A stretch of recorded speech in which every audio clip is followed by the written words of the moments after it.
The percentage of people P below the poverty level in the U.S. is given in Table 1.6.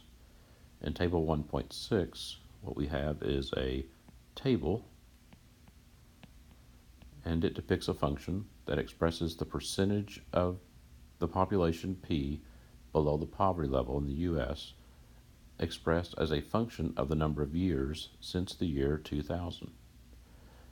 And so I'll put together a small little graph here to depict what's going on here. So along the horizontal axis, we'll label this T, and that will measure the number of years since 2000. And along the top here, we'll look at the percentage P, measured as a percent of the population. So I'll mark off 2 or 3 years here along the horizontal axis. Then on the vertical axis, I'll label a couple points here. I'll call this 11.3. We'll call this 12.5.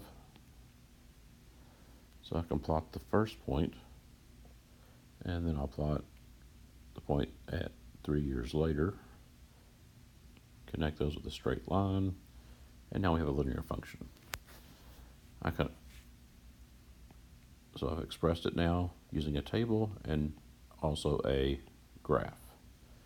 We can also use a formula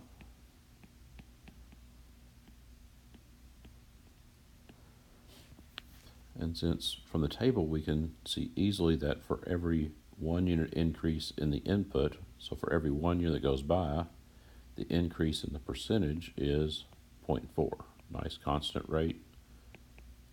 Expressing it now, this is a linear function, so I can express P, the percentage of people that are below the poverty level in the U.S., as a function of the number of years, T, and so I'll say P equals 0.4 times T plus 11.3.